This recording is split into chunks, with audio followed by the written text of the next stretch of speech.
इस कहानी की शुरुआत में हम एक यंग कपल मैट और केट को देखते हैं, जिन्होंने आज ही अपने लिए एक नया किराए पर घर लिया है। और यह घर एक सुनसान इलाके में था, जिसके आसपास न कोई दूसरा घर और न ही कोई घनी आबादी थी। पर अब जब वे दोनों घर के अंदर आते हैं तो उन्हें घर काफी बुरी हालत में दिखता है, जैसे यह घर कहीं सालों से बंद पड़ा था। जिसके बाद वे पहले घर की साफ सफाई करने में लग जाते हैं और मैट को जो भी सामान फालतू लगता है वह उसे खिड़की से बाहर फेंकने लगता है, जबकि केट को किचन की सफाई के दौरान वहां पर एक मरा हुआ पंछी पड़ा मिलता है, जिसे दफनाने के लिए वह उसे बाहर ले आती है। पर नीचे रखते ही ऊपर खिड़की से मैट केट को आवाज दे देता है, जिससे केट का ध्यान मैट की तरफ चला जाता है। पर जब वह फिर से नीचे देखती है तो वह पंछी वहां से गायब हो चुका था, जिसे देखकर केट को कुछ समझ में नहीं आता, पर वह इसे इग्नोर कर देती है। दूसरी तरफ मैट को दीवार में एक अजीब सा होल दिखाई देता है और उसे देखने के लिए जब वह वॉलपेपर को हटाता है तो उसके पीछे से मैट को एक छिपा हुआ दरवाजा दिखाई देता है, जिसे खोलने के लिए एक चाबी की जरूरत थी। जिसके बाद मैट उस चाबी को ढूंढने लग जाता है और उसे बाहर पड़े कबाड़ से वह चाबी मिल जाती है और अब वह उस चाबी को दरवाजे के होल में डालकर दरवाजा खोल लेते हैं। पर जैसे ही ये दोनों उस काले अंधेरे वाले कमरे में कदम रखते हैं तो बाहर की लाइट टिमटिमाने लग जाती है, जिस पर मैट यह कहते हुए वहां से चला जाता है कि हमें एक इलेक्ट्रीशियन को बुलाना चाहिए। अब इन्हें एक रात इसी घर में ऐसे ही बितानी पड़ती है, मगर अगले ही दिन केट एक इलेक्ट्रीशियन को फोन कर देती है और थोड़ी ही देर बाद एक इलेक्ट्रीशियन इलेक्ट्रिसिटी को चेक करने के लिए आ जाता है। पर नीचे बेसमेंट का नजारा देखकर वह हैरान रह जाता है, क्योंकि पूरा का पूरा बेसमेंट बिजली की वायर्स से भरा हुआ था। पर जैसे तैसे करके वह उनके घर की लाइट चालू कर देता है। पर जाते समय वह मैट से कहता है कि आखिर तुमने यह घर क्यों लिया, क्योंकि इस घर में पहले से ही एक हस्बैंड और वाइफ का मर्डर हो चुका है। जिसे सुनकर मैट थोड़ा सोच में पड़ जाता है और अब रात के समय वह इस घर के बारे में रिसर्च करने लग जाता है। रिसर्च के दौरान मैट को एक पुराने न्यूज आर्टिकल में थॉमस फैमिली का पता चलता है, जिनके इस घर में उनके ही बेटे जॉन ने हत्या कर दी थी। मगर इन्वेस्टिगेशन के दौरान जॉन का कहना था कि मुझसे मर्डर इस घर ने करवाया है। पर मैट को यह कहानी झूठी लगती है। अब कई घंटों तक रिसर्च करने के बाद वह थक जाता है और फिर अपनी पत्नी से छुपकर उसी अंधेरे वाले कमरे में जाकर शराब पीने लगता है। पर थोड़ी ही देर में उसकी बोतल खत्म हो जाती है और वह मन ही मन में सोचता है कि काश उसके पास एक और बोतल होती। पर तभी घर की लाइट ब्लिंक करके चली जाती है और जब लाइट फिर से आती है तो मैट के सामने एक असली शराब की बोतल पड़ी हुई थी, जिसे देखकर वह एकदम से घबरा जाता है। पर अब मैट को इस रूम का रहस्य पता चल जाता है कि यह रूम इंसान की हर विश को पूरा कर सकता है। अब कुछ देर बाद केट लाइट के बार बार ब्लिंक होने के कारण जाग जाती है और मैट को ढूंढते हुए वह उसी कमरे में पहुंच जाती है। पर रूम का नजारा देखकर केट पूरी तरह से हैरान हो जाती है, क्योंकि पूरा कमरा महंगी पेंटिंग्स और कीमती चीजों से भरा हुआ था। जिसके बाद मैट केट को बताता है कि यह रूम हमारी हर विश को पूरा कर सकता है। मगर मैट की इस बात पर केट को यकीन नहीं आता, जिस पर मैट केट से कहता है कि तुम एक बार कोई विश मांग कर तो देखो। तो केट जल्दी से $1000 की विश कर देती है। जिसके बाद थोड़ी देर के लिए लाइट ब्लिंक होती है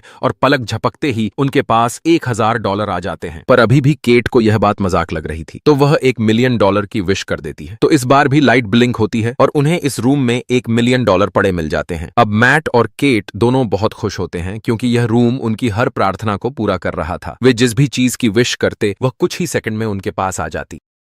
ये लोग महंगी वाइन्स और खाने पीने की बहुत सी चीजें और बहुत सारा पैसा इकट्ठा कर लेते हैं। देखते ही देखते ये दोनों पति पत्नी रातों रात मिलियनेयर बन जाते हैं। अब रात को केट मैट से पूछती है कि आखिर यह रूम उनकी हर विश को कैसे पूरा कर रहा है, जिस पर मैट कहता है कि हमें इसके बारे में ज्यादा नहीं सोचना चाहिए, बस एंजॉय करना चाहिए। अब इसी तरह से वे अगले कई दिन अपनी जिंदगी मिलियनियर्स की तरह गुजारते हैं। जब भी उनकी कोई नई विश होती तो लाइट ब्लिंक होती और उनकी विश पूरी हो जाती। पर उनकी खुशी ज्यादा देर तक टिक नहीं पाती, क्योंकि केट को एक बच्चा चाहिए था, जिस वजह से वह उदास थी। मगर मैट उससे कहता है कि हम बच्चा पैदा करने के लिए एक बार फिर से प्लानिंग कर सकते हैं। पर केट ऐसा नहीं करना चाहती थी, क्योंकि उसका पहले से ही 2 बार मिसकैरेज हो चुका है। पर उसके दिमाग में एक आइडिया आता है कि क्यों न बच्चा उसी रूम से मांगा जाए। और जब मैट घर पर नहीं होता तो वह ऐसा ही करती है और उसे एक बच्चा मिल भी जाता है। लेकिन मैट को यह सब देखकर बिल्कुल भी अच्छा नहीं लगता, जिस पर मैट कैट से बहस करना शुरू कर देता है और घर से बाहर निकल जाता है और सीधे उस मेंटल असाइलम में पहुंच जाता है, जहां पर अभी भी वही किलर मौजूद है, जिसने थॉमस फैमिली का मर्डर उसी घर में किया था। और जब उसे पता चलता है कि मैट उसी घर में रहता है तो वह उसे घर को छोड़ देने के लिए कहता है। अब मैट अपने घर की तरफ निकल पड़ता है। पर जब वह रास्ते से पेट्रोल भरवाकर पैसे देने लगता है तो वह पैसे राख में बदल जाते हैं। उसे कुछ भी समझ में नहीं आता। अब मैट जल्दी से घर पहुंचकर कुछ पैसे उठाकर खिड़की से बाहर फेंकता है तो वह पैसे भी राख में बदल जाते हैं, जिसका साफ साफ मतलब यह था कि इस रूम की अगर किसी भी चीज को जब तुम घर से बाहर ले जाओगे तो वह राख में बदल जाएगी। मैट यह देखकर बहुत एंग्री हो जाता है और एक हथौड़ा लेकर रूम की दीवारों को तोड़ना शुरू कर देता है। वहीं जब केट का बच्चा रोने लगता है तो वह उसे बाहर ले जाने लगती है, पर मैट उसे रोकता है, लेकिन केट उसकी बात नहीं मानती और जैसे ही केट बच्चे को बाहर ले जाती है, बच्चा जोर जोर से रोना शुरू कर देता है और उसकी स्किन लाल होना शुरू हो जाती है। जिसके बाद मैट भागकर बच्चे को उठाकर अंदर ले आता है, पर अब बच्चे की उम्र तेजी से बढ़ चुकी थी।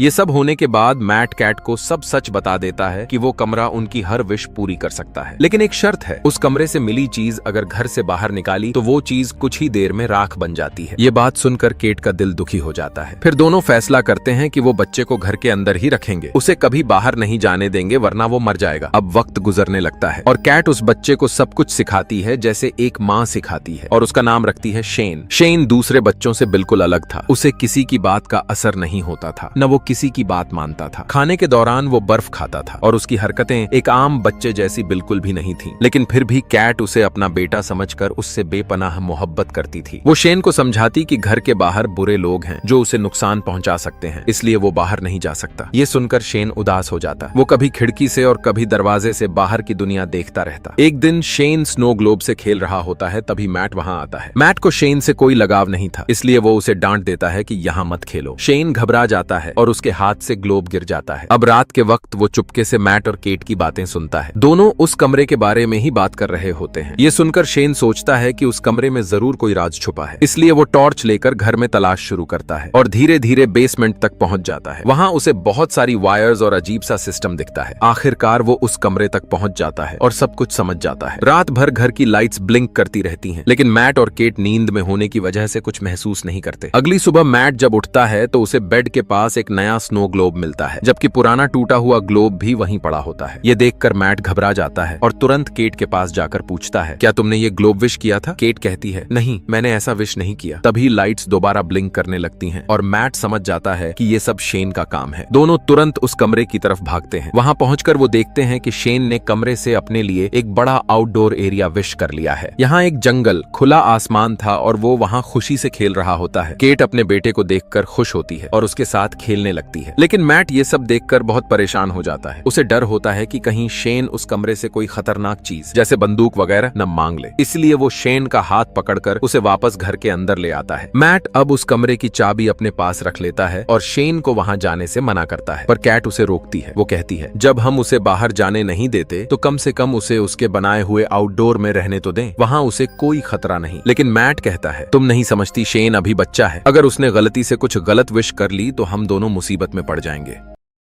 अब अगले दिन मैट के पास जॉन का फोन आता है। मैट उसे फोन पर इस बच्चे के बारे में बताता है। ये सुनकर वो मैट से कहता है कि जो कपल पहले इस घर में रहता था उन्होंने भी एक बच्चे के लिए विश की थी और वही बच्चा मैं हूँ। मैं कभी बाहर नहीं जा सकता था। फिर एक दिन रूम ने मुझे बताया कि अगर मुझे बाहर आना है, नॉर्मल दुनिया का हिस्सा बनना है, तो मुझे उन लोगों की जान लेनी होगी जिन्होंने विश करके मुझे इस दुनिया में बुलाया। फिर मैंने उन्हें मार दिया था, जिस वजह से मुझे जेल हो गई थी। वो आदमी कहता है कि अगर तुम्हारे बेटे ने उसे मार दिया जिसने उसे विश किया था तो वो भी आम दुनिया का हिस्सा बन जाएगा। ये सब सुनकर मैट पूरी तरह परेशान हो जाता है क्योंकि उसकी वाइफ ने इस बच्चे को विश किया था। इधर दूसरे फोन पर कैट भी ये सब कुछ सुन रही होती है और वो बहुत ज्यादा डिप्रेशन में आ जाती है। मैट फिर गाड़ी लेकर निकल पड़ती है। उसे एहसास होता है कि उसने बड़ी गलती की है। इधर घर में शेन अपनी माँ केट के लिए बहुत परेशान होता है, चीजें इधर उधर फेंकने लगता है। ये सब देखकर मैट को गुस्सा आता है और वो उस बच्चे से सच बोल देता है। मैट कहता है, हमने तुम्हें विश करके यहाँ बुलाया था, हम तुम्हारे माँ बाप नहीं हैं। अगर तुम घर से बाहर निकलोगे तो तुम्हारी उम्र जल्दी बढ़ेगी और तुम चंद ही सेकंड में राख बन जाओगे। मैट फिर बच्चे का हाथ लेकर उसे घर के बाहर ले जाने की कोशिश करता है क्योंकि वो अपनी वाइफ कैट को खोना नहीं चाहता। लेकिन बाहर निकलते हुए जब वो बच्चे की आंखों में देखता है तो उसे दया आ जाती है और उसे अपनी गलती का एहसास होता है। फिर वो उसे अंदर ले आता है और छोटा सा टाइगर टॉय उसे देता है और उसे एक कहानी सुनाता है। फिर दोनों एक बाप और बेटे की तरह साथ सो जाते हैं। आधी रात को जब केट वापस आती है तो वो उन दोनों को साथ सोए हुए देखकर बहुत खुश होती है। उसे लगता है कि मैट ने बच्चे को अपना लिया है। वो मैट के पास आती है और दोनों अपने जज्बात से करीब आने लगते हैं, लेकिन शेन ये सब चुपके से देख रहा होता है, जिस वजह से अब धीरे धीरे उसके दिल में केट के लिए एहसास पैदा होने लगते हैं। अगले दिन शेन जानबूझकर घर से बाहर निकल आता है। जब वो अंदर वापस आता है तो शेन एक जवान लड़के की शक्ल में आ चुका होता है। मैट और केट जब उसे देखते हैं तो हैरान रह जाते हैं। अब जवान हो चुका शेन मैट की तरफ गन तान देता है और दोनों के बीच झगड़ा शुरू हो जाता है और इस धक्का मुक्की में कैट बेहोश हो जाती है। जब केट होश में आती है तो उसके सामने मैट होता है। वो केट केट को बताता है कि उसी लड़ाई के बीच शेन को गोली लग गई थी और अब वो इस दुनिया में नहीं है। ये सुनकर केट काफी दुखी होती है। लेकिन अब कहानी में असल ट्विस्ट आता है। ये जो कैट के पास बैठा है ये मैट नहीं बल्कि शेन होता है, जो मैट के रूप में था, और असल मैट दूसरे कमरे में पड़ा होता है।